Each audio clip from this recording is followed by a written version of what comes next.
especially since, seeing that everybody in his team is on steroids, which means including him. So he never... Some way responsible for the performance-enhancing drugs that are being used by fighters that fought in his gym. Specifically, off the top of my head, you have Canelo Alvarez. Canelo Alvarez had popped for clenbuterol. Canelo, man, I don't know if he's cheating. What do you mean? I feel like Canelo juices. In a shocking wave of controversy sweeping the boxing world, several top boxing insiders and former professionals are now speaking out. Greatest Mexican boxing fights of all time, in my opinion. Yeah. So I feel like I'm 100% confident in myself. If Canelo was 100% confident in himself, I don't know why he wouldn't fight me, especially since, seeing that everybody in his team is on steroids, which means including him. So he never got off You the think steroids. he's on steroids? Of course. Sure. How does You saw De La Hoya how do five people out of your camp get tested positive for steroids? Right. You know what I mean? No, all those fucking dudes in that camp are dirty. I seen Eddie Reynoso on my fight, so we made a joke. He said like he came to watch me the fight and shit. And then they're like, "Oh, you think he's?" In my head, I'm like, "What do you think Eddie Reynoso's thinking about?" He's like, "Are we gonna fight David Benavidez after seeing this fight?" In his head, Eddie Reynoso was like, "Fuck no, we not fighting him." Yeah, of course. Yeah, honestly, I don't blame Canelo. It's fucked up because there's a lot of money. It's not even about the money. It's not about the money. Yeah, but okay, 100 million, dude. You kidding me? The first step when you're a fucking warrior, bro, the only thing you think about is glory.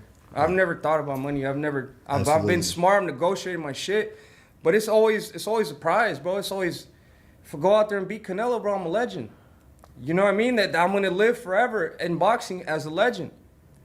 That means way more to me than any type of money. And I think that separates you too, David. And I admire that shit about you. I was like that at one point. Now it's like, how much you giving me? Yeah. and not to just bypass him. Shout out to Morel as well. Yeah, shout out to Morel. Raising serious allegations that Canelo Alvarez might be using performance-enhancing drugs ahead of his highly anticipated showdown with Terence "Bud" Crawford. Serious accusations about his gym. And the accusations are that people, or at least the implications are, that he is the one that is providing performance-enhancing drugs or is in some way responsible for the performance-enhancing drugs that are being used by fighters that fought in his gym. Specifically, off the top of my head, you have Canelo Alvarez. Canelo Alvarez had popped for clenbuterol 2 times. For Fahim Satur, I'll say that he did it 2 times, even though I think it was for the same fight. But Canelo Alvarez popped dirty for clenbuterol 2 times. You have Luis Nery, who had tested positive, but I think Luis Nery tested positive before he was with Eddie Reynoso. Then you have Ryan Garcia, who popped dirty after he left Eddie Reynoso and went over to Derek James. And then you have Oscar Valdez. Oscar Valdez popped dirty while he was with Eddie Reynoso, but at the time he was still allowed to fight. You also clearly see that you have an issue with the fight that's coming up with Canelo Alvarez and Terence Crawford, in that you have one guy that tested positive and you have another guy that looks like he's using in order to get up and continue to climb up weight classes. At a certain point in time, and this is something that Rolly Romero has said, certain point in time your body just doesn't do that. At a certain point in time, your body just doesn't do it. I'm 6'2", 200, and should weigh about 210. Closer to 250, but I should weigh about 210. I'm not going to get up. If I was 210 now at 50 years old, I'm not. If by 55 years old, I'm not. The only way I'm going to get up to 260 of muscle is... This explosive claim has shaken the sport at its core, especially as fans and experts have long speculated about Canelo's...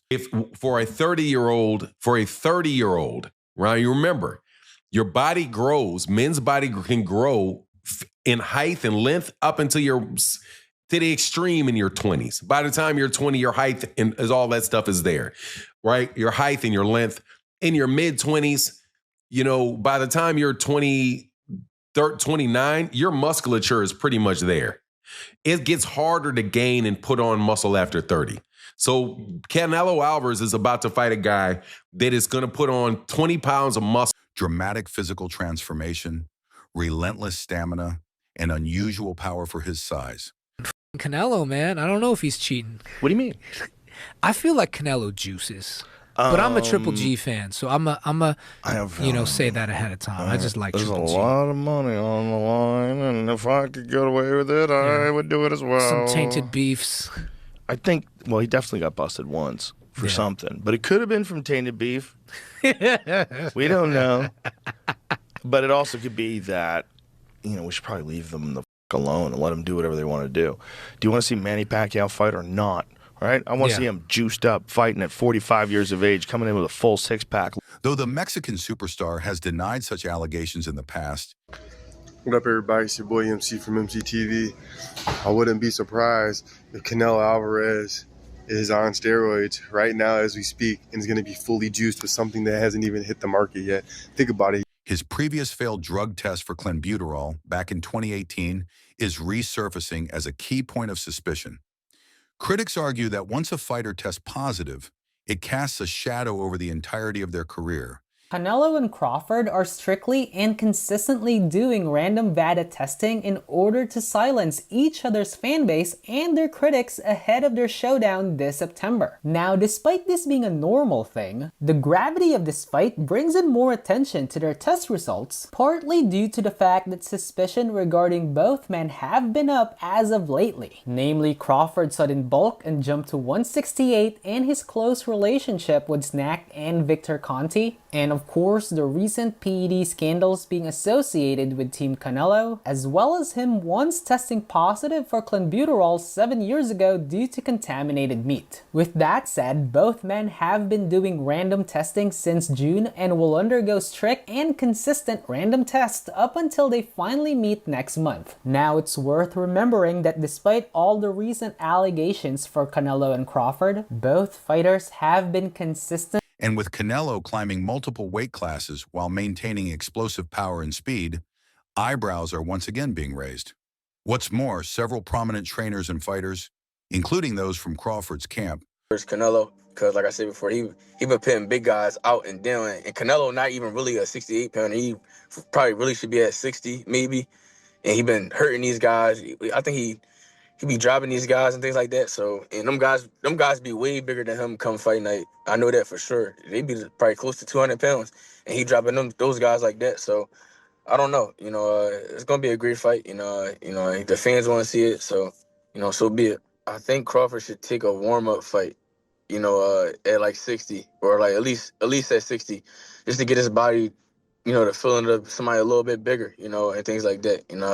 I know when you go up a weight, you gotta, develop that power and not develop the power, but like put that muscle on and be heavier and things like that. So he might not want to take a fight because he's trying to build up right now. But I think he should, just to stay sharp and that way he don't have like a long layoff or anything like that. Are demanding more rigorous and transparent drug testing before the fight takes place.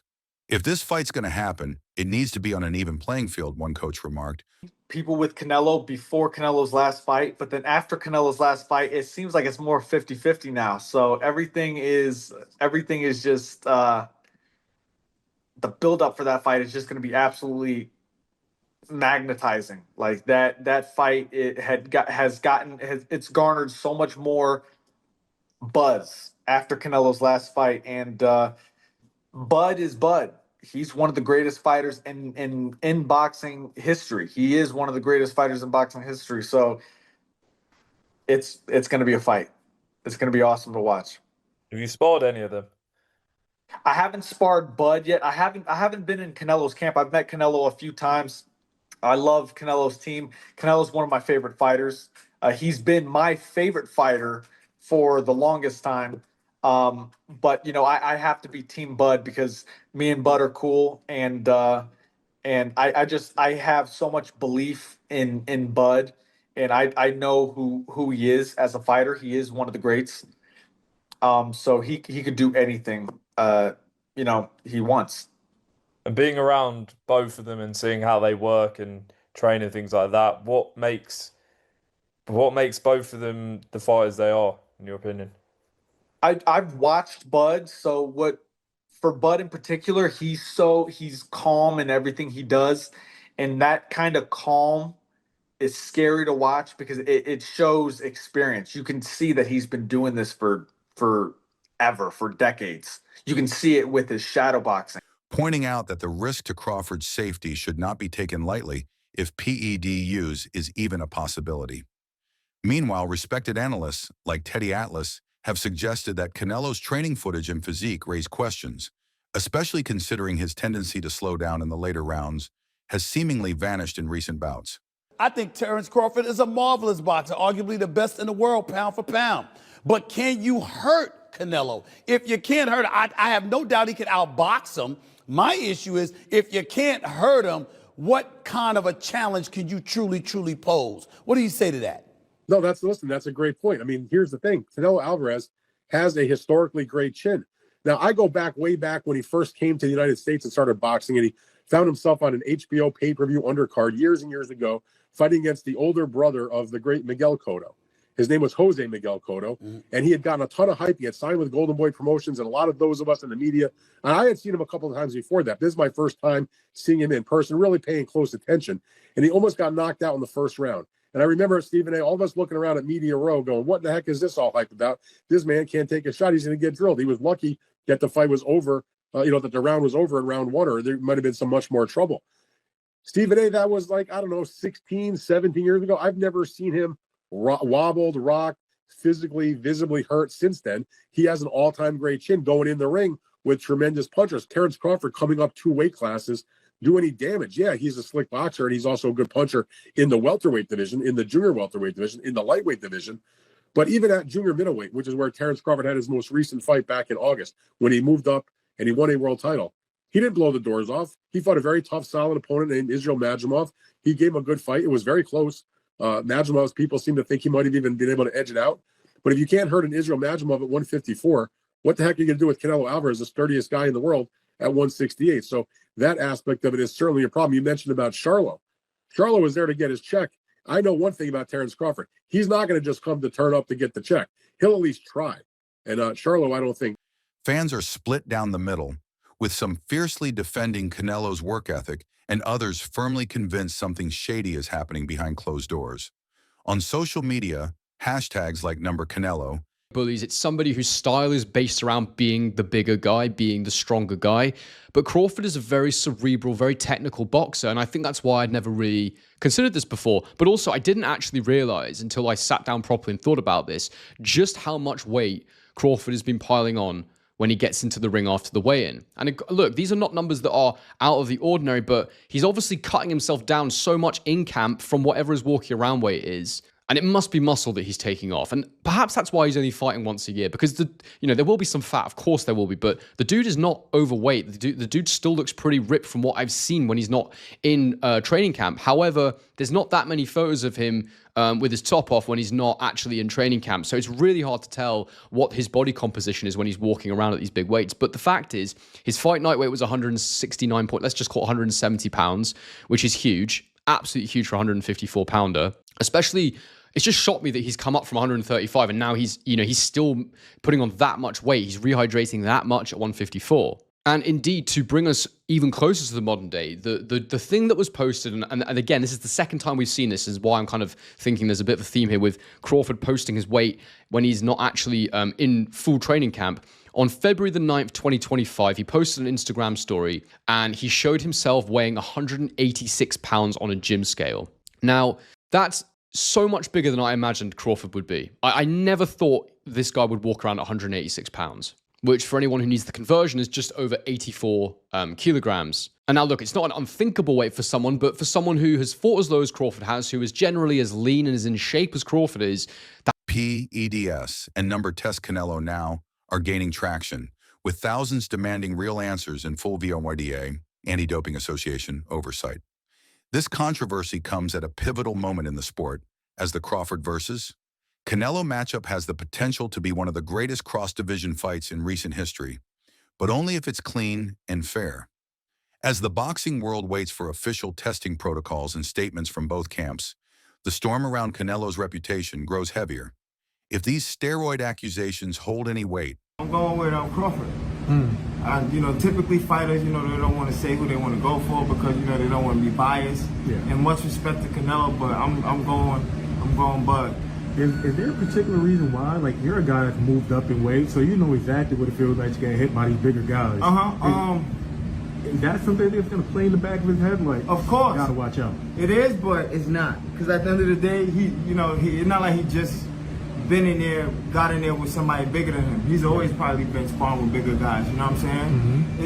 It's that boxing IQ, which, you know, William Skull didn't put up no fight, but he showed somewhat of a blueprint to get this guy, you know, in a space where he's confused. Yeah. And he can't touch the target that's in front of him. Yeah. It could not only damage his legacy forever, but also taint one of the most hyped fights in recent memory. Still, others believe this may be psychological warfare coming from Crawford's team, a way to mentally shake the confident champion. Whether it's mind games or reality, one thing is certain: all eyes will be on the pre-fight drug testing results. Until then, the debate continues, and the tension between two pound-for-pound kings has now turned personal, with integrity, legacy, and the future of the sport on the line. But the real question is, can he win them all? Drop your thoughts in the comments below. Don't forget to like this video and subscribe to the channel. I'll see you in the next video.